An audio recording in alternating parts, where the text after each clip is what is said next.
Welcome everybody. Happy Friday. Then we have the weekend ahead. I am committed to really keeping this under 30 minutes. But it's a very hot topic because we sent out a survey to parents.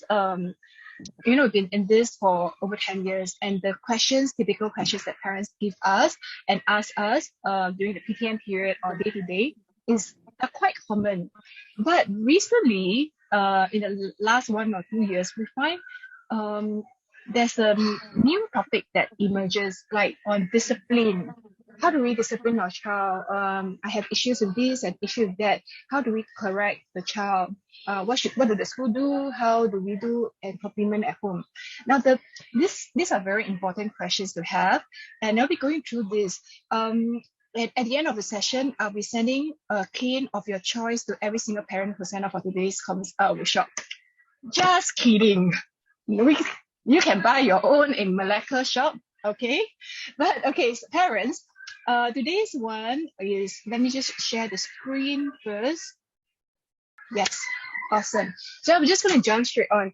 Okay, so we have lots of questions on disciplining, and seemingly on the other end of the spectrum, we have people asking us about, how about how do I help my kids make friends? How do I organize play days? I'm not very sociable myself. How do I help my kids make good friends? Then my kid is now 4 years old, 5 years old. She doesn't have a friend, permanent or like a fixed friend. Is that normal? So these are very common questions that we're getting from the parents, and I'll just be going through this. Now, these are some videos that are not of our children, so don't worry. I'm not uploading any of your kids' photo and video, but I wonder whether this relates to any of you. Like, does any of these video, pictures and graphic, you feel very familiar? Do you feel like you have a really easygoing child, as easygoing as you are, every parent's dream, so easy to deal with, manage, straightforward with you? Or do you have a child that fight you on every single thing, whether it's like eating go to sleep shower time?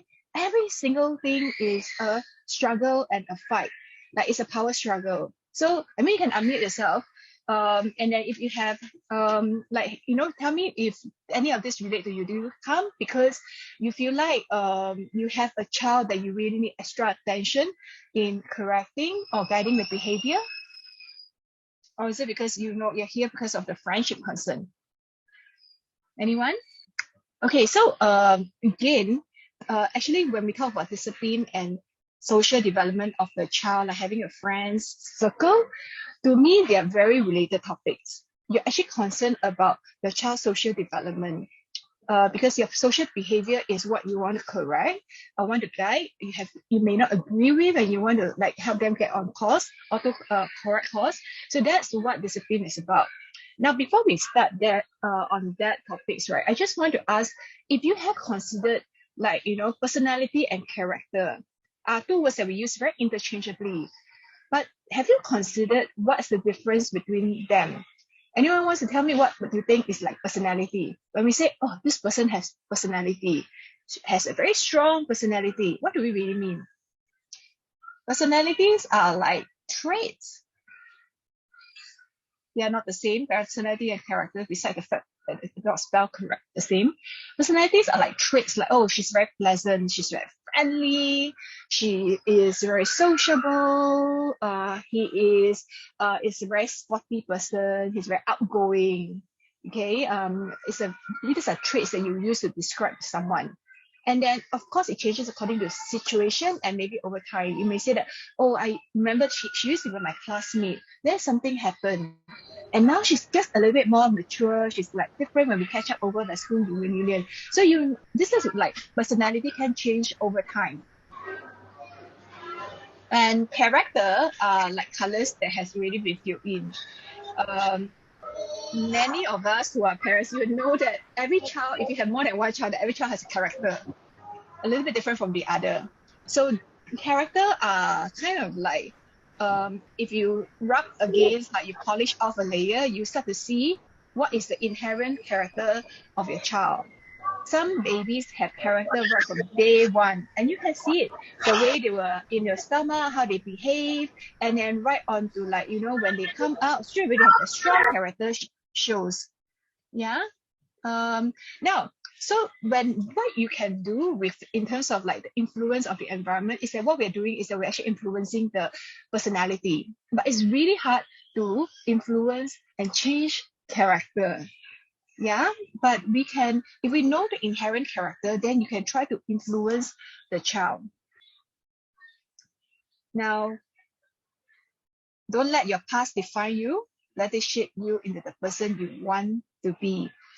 Frequently, we feel like we focus a lot of attention on our child, what we are doing for them now, what we're investing our attention on now will help them become who they can be. We focus a lot on our child.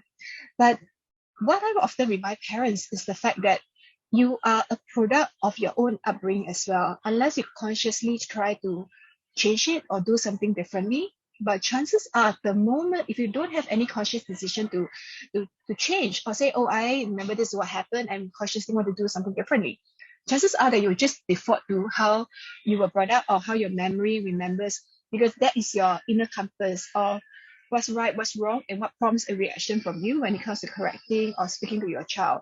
So we are a product, we were biased to how we were raised unless we consciously want to make a different decision.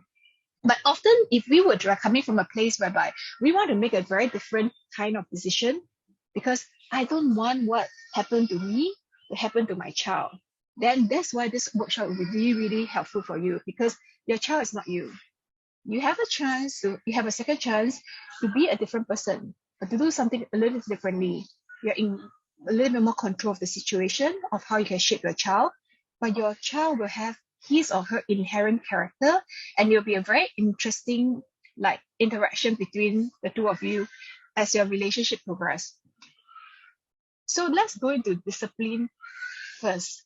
Let's get the fun one out of the way. Okay, so discipline, when I talk about the word discipline, and then I don't know what comes into your mind, whether your school discipline mistress or mister, or maybe your akong, maybe you're sent to your grandparents' house whenever your parents are wants to correct you. Like, who is the disciplinarian in your family? And when it comes to discipline, do you feel like you're scared? It ignite, it brings out a feeling of fear in you. What does the word discipline really pull up the feeling for? The thing is that, right, in terms of discipline, another question is that, at what age should we start correcting our children? I have lots of pictures of little girls crying and bigger girls crying. I have parents have told me very we should never correct a baby.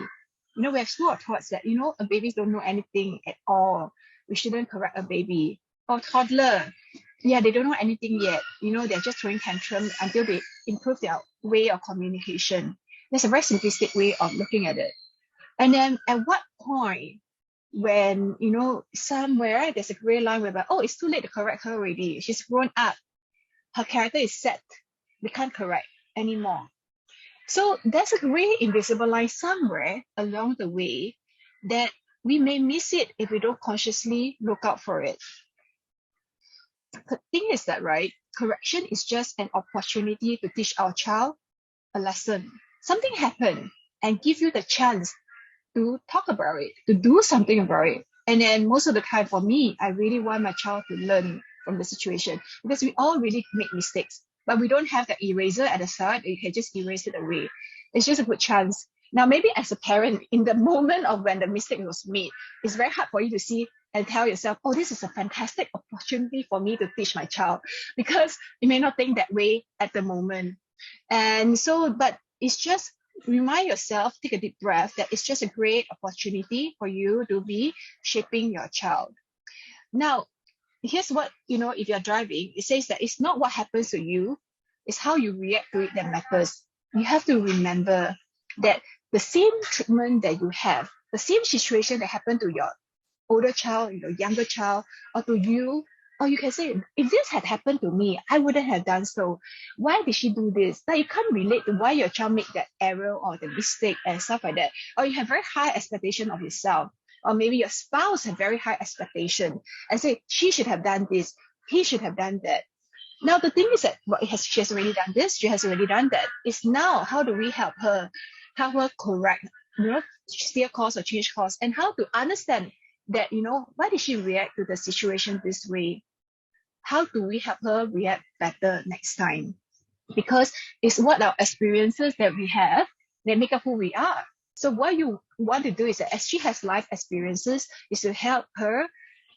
This will help contribute to her being who she will become. Yeah? Still not talking about pain yet, so don't worry. But correction technique is something that we get asked a lot on. How do we correct the child? Because, so I'm not going to go through case studies of like what should be corrected, etc. Because it really, really depends on the situation. But some correction techniques, really, without going through the mode of correction, like what tools are you using for correction, is really like, first of all, let's think about the roles of correction. Who will be doing the role of correction in the family between you and your spouse or like your grandparents? Is there any conflict? Because you need to have consistency here. If you are the good cop and your husband's the bad cop, then your child will sense the discrepancy and will in and wiggle in.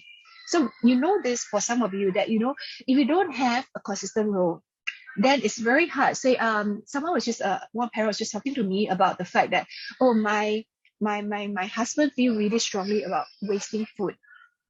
Don't think it's any issue. My child is learning to eat. He choose what he wants. I'm the one who prepare all the meal. I don't see an issue of he's just learning. I want him to master independent eating. He drop all over the floor and then etc. And so then it trigger, and the husband will blow the top every single time the child make a big mess, seemingly is playing with food and don't finish it. So then spouse will come in, swoop in and rescue the child, and it becomes a rift.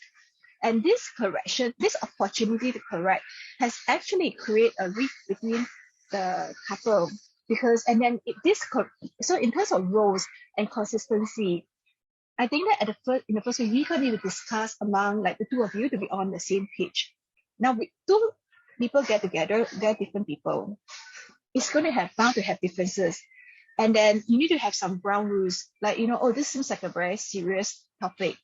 Can we have a discussion first? Give each other a heads up. How do we want to go about doing? What's the end goal, etc.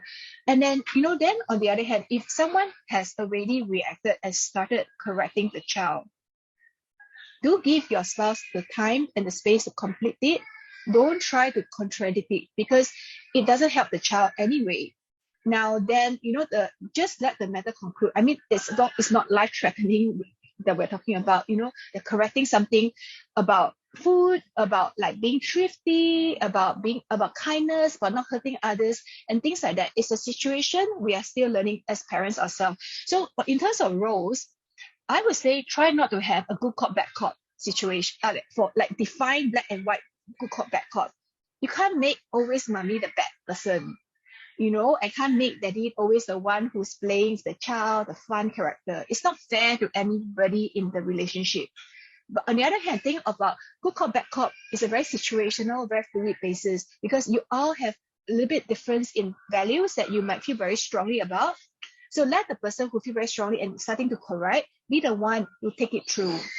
Yeah? And then don't go over and say, sayang, stop crying already. It's okay. Because usually when the grandparents do that to you, you feel really upset about things like that. So in terms of roles, be very, very clear according to the situation. Now, consistency is the fact that every time when you say, oh, I am not going to allow you to waste food, or don't buy so many things. I buy his toys, 5 minutes later you don't play, but you're the one who keep buying the child the same toy again. Like, oh, let's get this something new. Let's go to Toys R Us for have a look and stuff like that. So you put yourself into a situation where you're very likely to be inconsistent with the values that you want to, uphold in your family. So then, in terms of like values, you need to have clear-cut family values that matter to you. Now, there are certain values that are very general and kind of true in every situation. Don't steal, don't hit anybody, don't do anything like majorly wrong like this. But your child, as a child, is not likely to get into that severe situation yet. So there are day-to-day small things that kind of like are the pre-skills that go towards such integrity kind of like big values. So in terms of like the big values, got to have this be on the same page with the spouse. What are our family values in terms of this? And then when you choose a school like us, like does it agree with your values? And so a little bit of like going back to roles. Many parents might expect, oh, the school should adopt the role of the disciplinarian. Or on the other hand, schools should not adopt the roles of disciplinarian. I have been, the thing is that I agree that school should not be as a parent, and as I don't think that school should be the disciplinarian in your child's life. That means to be the one really strongly kind of imposing the values. We can guide because there are certain good values and good skills, and we can advocate, and we will advocate in school. But in terms of like, when the child has a situation that happened, he's hurting another one, and then we have to correct it, and there's a general guideline that we correct. But day to day, the kind of discipline and the values that has to be very clear to the child has to be start from home. That's why we call it 家教. As in like, it has to start from home. The values that your child knows day to day is correct. And in terms of the degrees of the correction, this is a stunning joke. I think that this is like very funny. Because my dad actually is someone who talks to me a lot, and then he doesn't do caning and rotan and stuff like that. So all the like rotan or like caning jokes to me is like after like second-hand stories that I get when I grow up, and it's kind of funny and not really like direct painful. And so my friends would tell me that the canes are not all made equal, because the thinner it is, the more painful it is. And then the thicker it is, it looks really nice and very imposing, but actually it's not as painful, or something like that. So the degrees of correction does not refer to that. The degrees of correction will go through a little bit later. It really depends on the situation. Yeah. Now, in terms of techniques of correction, here's some quick tips for you if you want to pre-screen. Don't outsource it. You'll regret it. Because I talked to you about your personal values that you and your spouse want to help your child. Remember, discipline is really about helping your child guide, the behavior to become the person you want your child to become. Don't outsource it to your helper, to a nanny outside, and you have the blind spot over like how your child will become. Don't react if you're so angry and do something and say something that you will regret immediately after. So, one of the things is that we do regret thereafter is that after that you overshoot, right? Then you go back and start to sayang or handle and all this. It's very confusing for the child. It's really confusing for the child. Now, mirror the kind of like, this is especially so when the child's having a really bad tantrum in public area. And then, you may react, it may trigger. So you can try to bring it away, or some of you want to feel like you need to deal on the spot. Can go back to the car, etc. And you can wait it out, but just don't react in a way that you feel that you regret strongly later on. Be consistent, because you don't want to do different things at different times. It's very confusing for the child. And you don't have to be equal and fair, because this is contrary to what a lot of parents say, when they have many kids, is that got to be fair, right? I give this to Koko, I do this to Koko, I punish Koko. In this case, I should do the same for every single child. But they're all different kids. They're all different kids. So it doesn't have to have the same kind of treatment, because we are talking about correcting the child's behavior and action, and help them internalize from the lesson. So you don't have to give the same treatment to everyone, because some kids are really sensitive, and some kids are very, you just talk to them, they start crying, they say, I'm really sorry, mommy, start crying, and I won't do this again, and etc. To do this as the same level of punishment just do that, the same child who will roll her eyes at you, who, you can see the eyes glaze over when you're nagging and trying to help with him. Talking to that child doesn't work. So you can't have the same treatment for both children. So equal and fair can raise resentment as they grow older, because you try to do the same thing for everyone, but they all want a little bit differently. And as a grown up, especially if you have siblings, this equal and the fair treatment, looking back, hasn't really worked that well for adults. So it doesn't really work as well for your children as well. Now, be on the same page is really for you and your spouse when you're correcting the child. Because if you are not, kids are very, very good at sensing discrepancy. Yeah. Oh, daddy is home today. I'm more likely to be doing this and doing that. And then versus when I'm with mommy, I behave this way. And at the moment, daddy comes home, then I will behave a certain way. And then, this kind of situation, it can happen, and got to trust each other and say, oh, he behaves differently when you and I are together versus separately. So then how do we deal with about it then? Kids can still be corrected, just have to be aware. Yeah. So this is a techniques of correction. Let's go to a little bit on the values of family values. There are three very popular school of thoughts of parenting that has come out in the last 2 decades. And then psychologists are able to follow outcomes of these children. And so I just want to go through these three school of thoughts. Yeah. Number one is probably one that we're very familiar with, the cute little tiger, the image of your grandma, your mother, grandfather, whoever, holding a cane over the child to do homework, etc., to finish the meal, to do laundry. Very outcome driven, high expectation, and perhaps some older teachers are still believing in this school of thought that you need to be firm with the child so that your child can learn. Yeah. Then on the other extreme, with more newer, more Western influence kind of parents, is that they want to be a friend with the child. It becomes a child-led parenting style, where the child gets a chance to decide what he or she wants, what he or she feels about the situation. And the parents seek the child's kind of consensus to try to build consensus with the child to derive an outcome.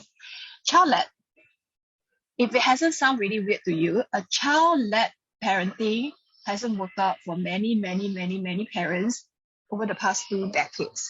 Yeah, because this is termed the jellyfish parenting style, because your child is a learning work in progress.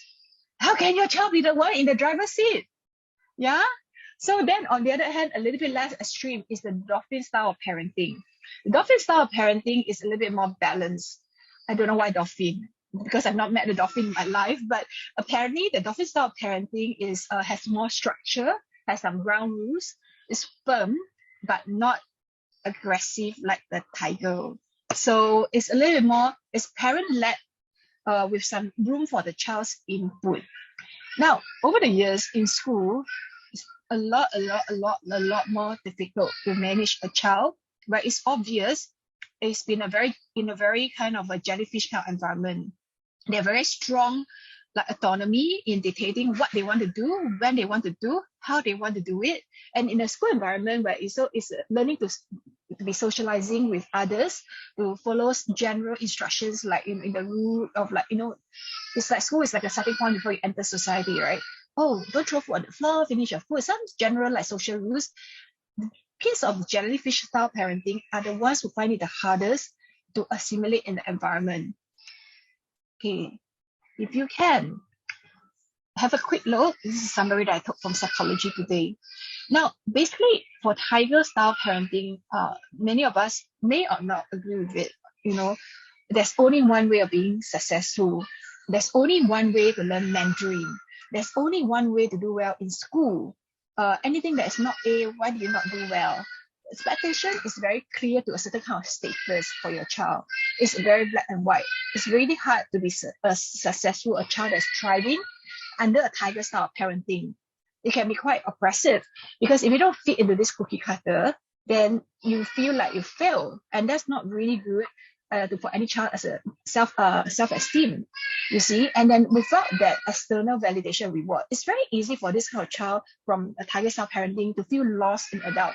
There's no one to push me anymore. Oh, after I get this, I get this, and get this. What next? I'm so lost.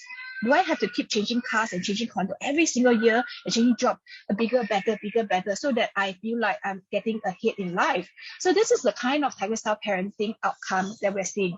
Now, jellyfish style parenting, on the other hand, they are the ones that you may term like strawberry, not resilient. That is really hard for anybody else as they grow up to correct them. Parents can't correct, school cannot correct, boss cannot correct, and it's more likely for them to be giving up when something is difficult, because they are never expected to see something through or finish up their meals anyway.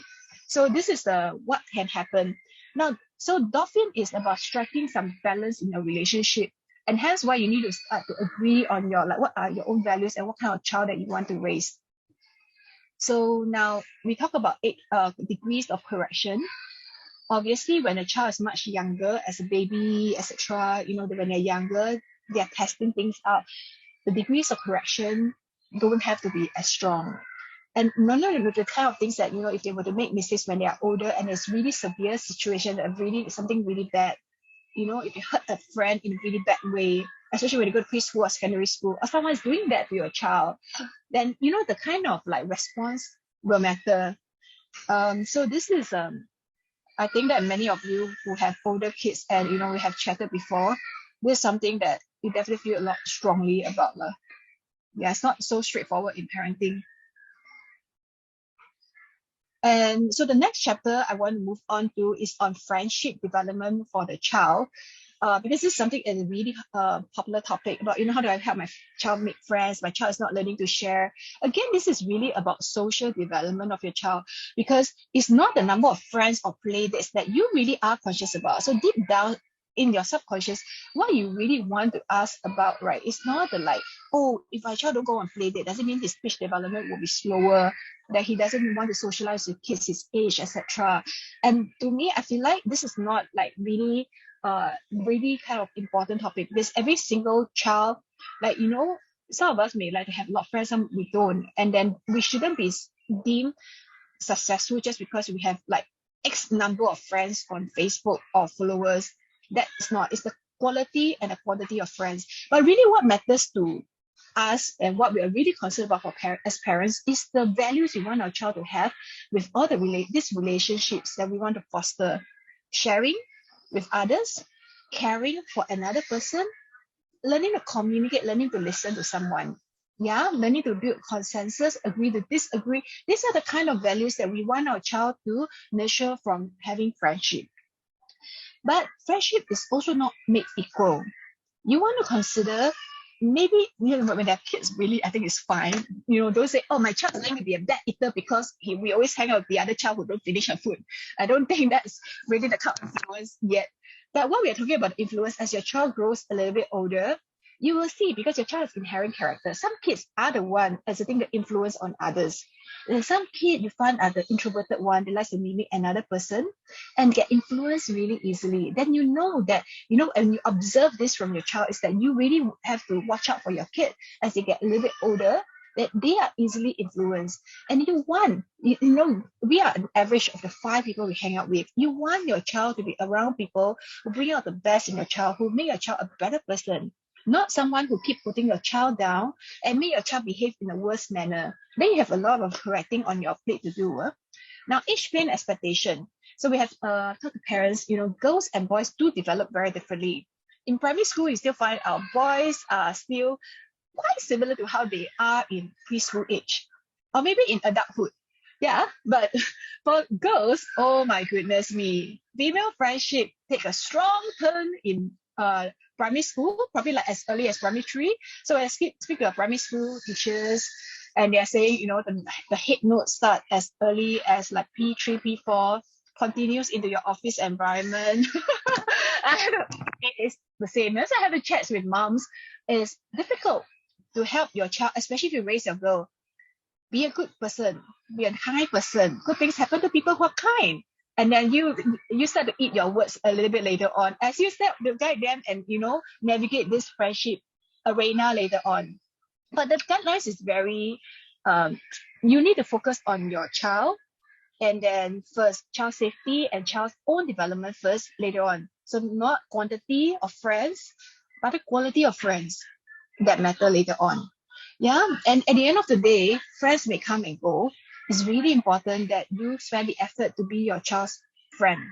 That means no matter what and how you're correcting your child need to believe that, right? Your love is unconditional. I may be very angry with you over what you do right now, but you need to know that I'm doing this out of love, that I want you to become a better person. And this is the kind of unconditional love, right? That your child can always come back to you for. Yeah. Okay, so I mentioned earlier that our parenting decisions shouldn't bias to our past. They should reflect the person we want to be, and the most importantly, the person we want to raise. That means your child. You must have an image of your child as a young adult. This sounds like, very, very expected, but many times our parents, they just say, oh, as she grows up, she will show me who she is. Like they will reveal themselves to you. The truth is that, right, that with personality and character, we are the ones who are, right now our child is like having a lot of time, that's under our control, the kind of environment we're picking for our child, the activities we're choosing. And all of this, the time that we spend on, the things that we bring on a daily, like on a recurring basis, becomes habits. Habits becomes character. They really have a strong impact in shaping your child to become who they become. So you need to make conscious decision about things like that. Yeah, this is why one of our really popular talks over the past decade is like selecting the best primary school. Parents agonize over this for very long, but I truly understand it's not the perfect school that we're looking for, because we know that the school, because of the time, the environment, and the way the teaching, like the things that they are learning, it helps to influence where and how our child develop, and hence why the concern over choosing school. So don't miss it next Wednesday. But these three things that you need to keep in mind is that where do you want your child to head up, to end up, and then to make sure to make it habitual. Now, when the child is really young, look at this timeline arrow here. When your child is really, really young, you have a very big role to play in helping shape your child who they are. You have a lot more control over the influence, and you need to remember that. Don't tell me, oh, my child will decide what he wants, what she don't want, etc., etc. If you think that now, you will start to lose even more control later on. Yeah. Then as they grow, in primary, preschool, teenager, you start to slightly less in between the degree of like the power or the control. You start to have less and less of that. But you kind of not want to have like 100% control all the time. You want to make sure when they were young, up to 10, up to 12, you are able to be very clear what the family values are and what you are expecting of them. Expectation. That means the image that you have of your child needs to be articulated, very clear expectation to your child, so that your child know what does it mean to be doing well according to you. Because you need a KPI. For instance, when you're doing your test, your boundary, what's an A, what's a B. So if you want to guide your child to be a good person, 学会怎么做人, you need to let the child know what the values that you expect them to live up to. And this starts with the day-to-day corrections that you do from young. Yeah, by the time they reach adulthood, then I really hope, because that's my own hope as well, is that our child becomes the kind of adult that we really want to spend time with, that we love to hang out with a child, and likewise, your child loves to hang out with you. Okay, really. So the thing is that many of us, if you're here, you don't always have the kind of the child that the textbook fantasy how a child. And the truth is, no one have. That you have to keep trying. Don't outsource to anyone else, or don't find it too hard, because the moment you stop, who else has more incentive to work on your child? Yeah. Okay, so that brings us to the end of the social development chapter today, and I thank everyone for your time with me today. So an easy topic. I hope I don't give anyone indigestion over today's Brown series. So thanks everyone today for joining us on social development. If you still have any more questions on discipline and any other kind of behavioral issues, do feel free to drop me a note. Okay, thank you everyone.